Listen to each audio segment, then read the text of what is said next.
आपके पास इसलिए अंत में आया क्योंकि आप खुद बहुत शिद्दत से किसान आंदोलन में लगे हुए थे। आज भी आप उस किसान आंदोलन को जो जिसको पार्ट 2 बोला जा सकता है कि फिर से आप लोग कोशिश कर रहे हैं कि सब लोग आंदोलित हों, एक जगह इकट्ठा हों। लेकिन एक बहुत बेसिक सा क्वेश्चन आपसे पूछना ये है,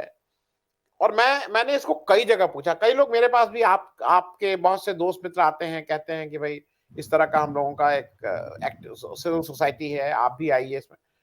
तो मैं उनसे जब पॉलिटिकल बात होती है तो एक ही चीज कहता हूं कि भाई आप लोग एक एफिडेविट दे दीजिए कि आप चुनाव नहीं लड़ेंगे, मैं आपके साथ आने को तैयार हूं। और जिस मंच पे 80 साल से ऊपर वाले लोग भी आज ये एफिडेविट देने को तैयार नहीं है, जो वैसे तो कहते हैं नहीं नहीं मुझे चुनाव से मतलब, लेकिन उनसे जब आप कहिए कि एफिडेविट दे दे, नहीं देने को तैयार है। मैं कहता हूं मुंह जबानी बोल दीजिए, मैं आपके पीछे पीछे चलूंगा, जो आप कहेंगे वो करूंगा। नहीं तैयार है। मेरा सिर्फ आपसे पूछना यह है कि लोग क्यों विश्वास करें,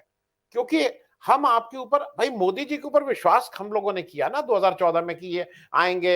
भ्रष्टाचार खत्म हो जाएगा, 15 लाख रुपए आएंगे, 5 साल में आय दुगनी हो जाएगी, सब लोगों को शिक्षा मिलेगी, महिलाओं नारी का सम्मान होगा, यही सब को सोच के हम सब एक समाज का बड़ा वर्ग उनके पीछे था। तो आज की तारीख में मैं आपसे जो समझना चाह रहा हूं कि सिविल सोसाइटी अगर इसके साथ जुड़ रही है, और जैसा मानसी जी ने कहा इसमें कोई खराबी नहीं है कि अगर वो पॉलिटिकल एस्पिरेशन है, लेकिन मैं विश्वास कैसे करूं आपके ऊपर? प्रबल जी। देखिए, मेरी आवाज आ रही होगी? हाँ, बहुत अच्छी। जी।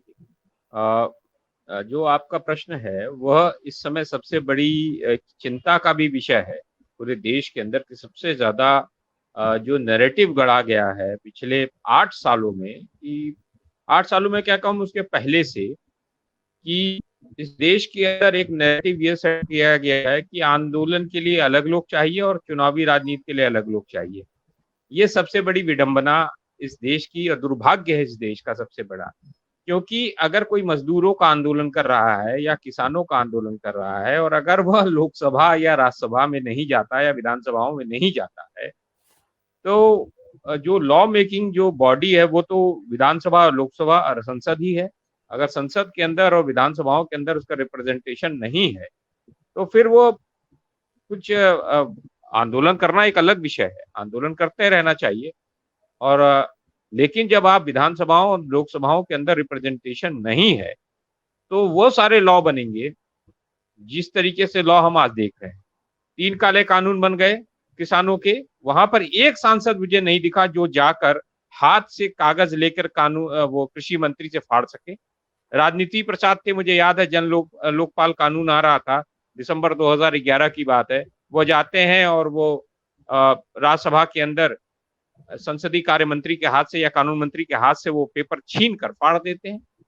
बिल के ड्राफ्ट को फाड़ देते हैं, क्योंकि वो कहते हैं कि इसकी जरूरत नहीं है। लेकिन कृषि कानून कोई नहीं फाड़ता, क्योंकि मेन इशू ये है कि इस समय जो संसद के अंदर या लोकसभा या राज्यसभा या विधानसभाओं के अंदर हैं, उसमें आप देख लीजिए कितने करोड़पति हैं। उसमें मैक्सिमम वो सारे लोग हैं जो उन लोगों के पास बड़ी बड़ी फॉर्च्यूनर्स हैं, बड़े बड़े हैं।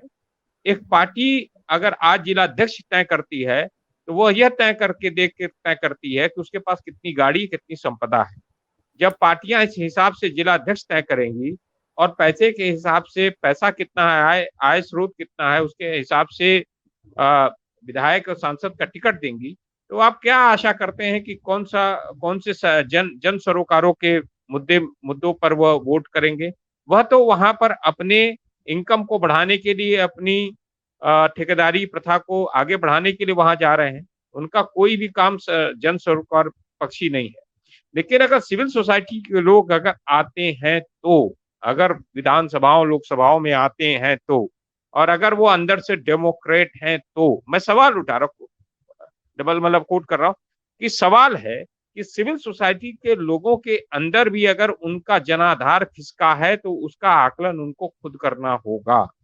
कुछ सिविल सोसाइटी के लोगों को मैं खुद जानता हूं, वह चेहरे से, बाहर से, मोहरे से, चाल चलन, चेहरे सबसे, वो बाहर से तो डेमोक्रेटिक दिखेंगे, लेकिन अंदर से ऑटोक्रेटिक रवैया भी उनका रहता है। वह सबको लेकर समावेशी रूप से लेकर चलने में,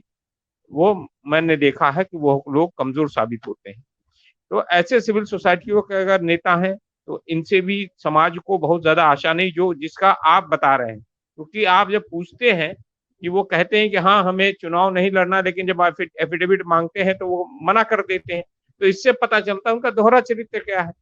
वो किस तरह के चरित्र के हैं, और वो अपने साथ के लोगों के साथ किस तरह व्यवहार करते हैं ऑफिस में, उससे देख लीजिए आप, उससे पता चल जाएगा। जो एनजीओ चलाते हैं या इस तरह का चलाते हैं उससे भी पता चल जाएगा। लेकिन इन सब के बावजूद कांग्रेस जो 3,500 किलोमीटर की पदयात्रा कर रही है, राहुल गांधी उसमें शायद चलेंगे, जो मुझे जानकारी है कि शायद 3,500 किलोमीटर पूरा चलेंगे या क्या 50 मीटर, मुझे नहीं मालूम। लेकिन अगर ये हो रहा है तो मुझे लगता है चंद्रशेखर जी के बाद ये पहली पदयात्रा होगी जो कन्याकुमारी से लेकर कश्मीर की ओर बढ़ेगी। इससे बहुत सारी चीजों के बारे में जानकारी स्वतः कांग्रेस को भी होगी, क्योंकि कांग्रेस पिछले 20, 25, 30 सालों से जनता से उसका जुड़ाव खत्म हो गया है, करीब करीब उससे उसकी दूरी हो गई है। खासकर उसके खासकर उसके जो खासकर उसके जो लोग हैं, वह जो केंद्रीय नेतृत्व में बैठे हुए हैं, उनका ग्राउंड की इंफॉर्मेशन उनके पास फीडबैक प्रोसेस नहीं है। इस यात्रा से राहुल गांधी को भी भारत का जो मौजूदा बुनियादी समस्याएं उससे दो चार होंगे, उससे पता चलेगा। और कांग्रेस को भी कुछ, मुझे लगता है लीडरशिप में कुछ नए कार्यकर्ता मिलेंगे। लेकिन हाँ, कांग्रेस जिस तरीके से 2019 में मैंने देखा टिकट बांटा, 2022 में जिस तरीके से टिकट बांटा, टिकट वो सबको बांटते रहते हैं, लेकिन उसके बाद वह सांसद पद का प्रत्याशी या विधायक पद का प्रत्याशी, उसके बाद वो क्या कर रहा है। वो बहुत सारे सिविल सोसाइटी के लोगों को मैंने देखा है कि वो कांग्रेस से टिकट लेके इस बार भी विधानसभाओं के चुनाव में लड़े, लेकिन उसके बाद वो कहाँ गए, उनकी क्या मतलब भूमिका है, क्या वो उसमें क्या वो मदद कर पा रहे हैं कांग्रेस की आगे बढ़ाने में, इस पर भी कांग्रेस को सोचना होगा। सिविल सोसाइटी के साथ जाना बहुत अच्छा कदम है, सिविल सोसाइटी का इनके साथ जाना, जैसे ब्रिजेश सिंह जी ने, दोनों को जरूरत है। लेकिन इसके साथ साथ कांग्रेस को भी अपने गांधी जी के उस दौर को भी याद करना होगा जब अंग्रेजों ने से आजादी का आंदोलन लड़ रहे थे। मुझे लगता है इस समय, मौजूदा समय में, जिस तरीके से राष्ट्र में नरेंद्र मोदी की जो सरकार चल रही है, जिस तरीके से वो सारे मानकों को, लोकतांत्रिक मानकों को, संवैधानिक मानकों को तोड़ते हुए आगे बढ़ रही है, सारी संस्थाओं को तोड़ते हुए आगे बढ़ रही है, उसको रोकने के लिए सबको इकट्ठा होना चाहिए, इसमें कोई दो राय नहीं। लेकिन इसके साथ साथ आगे कैसे हम नेशन बिल्डिंग करें, कैसे हम लोकतांत्रिक प्रक्रियाओं को आगे बढ़ाएं, किस तरीके से अंबानी अडानी का जो क्लचेस में भारत आ रहा है या विदेशी पूंजीपतियों के उसमें आ रहा है, क्लचेस में आ रहा है, उससे कैसे बचाएं। अभी देखिए, विदेशी पूंजीपतियों के दो दोस्त हैं भारत में,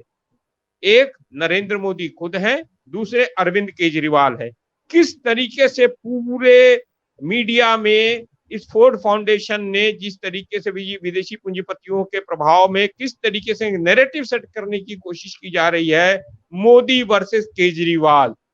मोदी वर्सेस केजरीवाल, इसलिए कि बाकी जो सारे लोग हैं वो कहीं ना कहीं रेजिस्टेंस है उनके अंदर विदेशी पूंजी के खिलाफ उनके अंदर। लेकिन यह केजरीवाल ही है। केजरीवाल जब आए थे अडानी अंबानी का रोज नाम लेते थे, अब देखिए अडानी अंबानी की बात कहाँ करते हैं। अब बहुत सारे अभी भी अंबानी को दिल्ली की बिजली जो है बीएसईएस अंबानी के पास, उस पर क्या कार्रवाई हुई, पिछले 8-10 वर्ष उनके पास होने जा रहे हैं, क्या कार्रवाई की उन्होंने, कोई कार्रवाई अभी तक नहीं की। तो यह इनकी नीतियां एक है। तो ऐसी मौजूदा समय में अडानी अंबानी से कांग्रेस की भी एक दूरी होनी चाहिए। इस विदेशी पूंजीपति जो डब्ल्यूटीओ की नीतियां भारत में लागू करके भारत को तबाह करने के लिए नरेंद्र मोदी लगे पड़े हैं, उसके बाद में जो शासन सत्ता आएगी, क्या उसी रास्ते पे चलेगी, क्या भारत को उसी तरह लुटने के लिए भेजेगी, तैयार रहेगी, क्या इसी तरह किसानों के खिलाफ नए कानून आते रहेंगे जो किसानों की संपत्ति पर इन पूंजीपतियों का कब्जा कराना चाहते हैं, क्या लेबर एक्ट इसी तरह आते रहेंगे। इस पर भी मुझे लगता है कांग्रेस को भी मंथन करने की जरूरत है। तो अगर इस तरह की बातें कांग्रेस अब आकर लोगों को बताए, शायद राहुल गांधी ने बताया होगा 22 की मीटिंग में, भाई साहब थे, वो बताएंगे कि उन्होंने क्या आर्थिक नीतियों के बारे में कांग्रेस के पूर्व अध्यक्ष से बात की। अगर इस तरह की बातें हो तो मुझे लगता है एक बात कांग्रेस पार्टी को कहना चाहिए, मुझे लगता है अभी से कहना चाहिए कि सत्ता में आते ही अंबानी अडानी की प्रॉपर्टी का नेशनलाइजेशन किया जाएगा और जितनी भी सरकारी संस्थाएं प्राइवेटाइजेशन हुआ है उसको नेशनलाइज फिर से किया जाएगा। अगर यह बातें कांग्रेस पार्टी लिख कर दे तो मुझे लगता है हिंदुस्तान का एक एक व्यक्ति कांग्रेस के साथ फिर से उठ खड़ा होगा, सारा किसान आंदोलन उठ खड़ा होगा और कांग्रेस के साथ कदम ताल करेगा। प्रबल जी, आपसे बहुत संक्षेप में लास्ट कमेंट, मुझे एक चीज जरा ये बता दीजिए कि अगर ये यात्रा सिविल सोसाइटी भी साथ लग जाती है और ये मान के चलते हैं कि यात्रा बहुत सफल होती है, तो क्या इनडायरेक्टली जो ऑपोजिशन की, विपक्ष की और पार्टीज है उनके ऊपर थोड़ा प्रेशर आएगा कि भाई सब लोग एक प्लेटफॉर्म पे हो? क्योंकि अभी तो नहीं दिख रहा है कि कोई एक प्लेटफॉर्म पे आने को तैयार है। जी एकदम सही कह रहे हैं और इसका प्रभाव पड़ेगा और उनके ऊपर भी प्रेशर होगा क्योंकि जब अक्रॉस इंडिया ये यात्रा निकलेगी और यात्रा के दौरान जैसा ब्रजेश सिंह जी भी कह रहे हैं, बहुत सारी चीजों में राहुल गांधी की भी स्पष्टता आएगी विचारों में। कांग्रेस भी, जो मैंने कहा था, कांग्रेस भी कटी हुई थी बीच में, कांग्रेस को भी समझ में आएगा और इसका साथ साथ इसका प्रेशर जिस जिस राज्य में वो जाएगी यात्रा, उस राज्य के वर्तमान के जो क्षेत्रीय छत्रप है उनके ऊपर तो पड़ेगा ही पड़ेगा, चाहे तेलंगाना के केसीआर हों, चाहे वो शिवसेना के हों, चाहे वो कोई भी हो, उन सबके ऊपर इसका प्रभाव पड़ने वाला है। और यहाँ तक उत्तर प्रदेश में अखिलेश यादव पर भी पड़ेगा और उन सबको एक चीज समझ में आएगी कि जिस तरीके से नीतीश कुमार ने और जो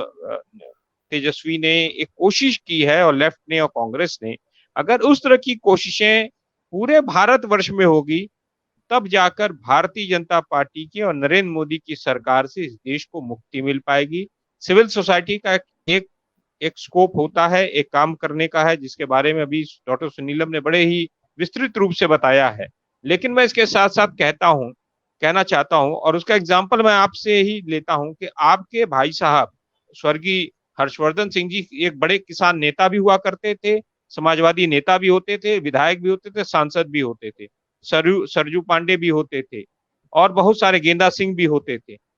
बहुत सारे ऐसे नेता भी रहे हैं जो किसान आंदोलन भी किए हैं, समाज में मजदूर आंदोलन भी किए हैं, सांसद विधायक भी बने हैं, तमाम उन्होंने काम भी किया है। तो ऐसा नहीं है कि यह जो धारणा जो आरएसएस और फोर्ड फाउंडेशन ने बनाने की कोशिश की 30-40 सालों में ही हुआ है कि आंदोलन के लिए अलग नेता चाहिए और विधानसभाओं सांसद में बैठने के लिए अलग नेता चाहिए, इसको भी, इस नैरेटिव को भी तोड़ने का काम अगर ये यात्रा करेगी और इस यात्रा का परिणाम, प्रतिफल अगर ये आएगा तो इस देश के लिए बहुत अच्छा होगा। नहीं तो ये पैसे वाले लोग अगर चुनाव जीत कर सांसद और विधायक बनेंगे तो इसी तरह शिवसेना जैसे टूटेगी वैसे टूटेगी और बाकी और जगह टूटेगी और टूटकर इसी तरह भारतीय जनता पार्टी रोज सरकार बदलवाती रहेगी, कभी झारखंड में कोशिश करेगी, कभी वो बिहार में कोशिश करने वाली है और इसी कोशिशें हो रहेंगी। तो मुझे लगता है कि सिविल सोसाइटी के लोगों को भी अपनी जिम्मेदारी और कांग्रेस पार्टी को इसमें लीड लेने की जरूरत है।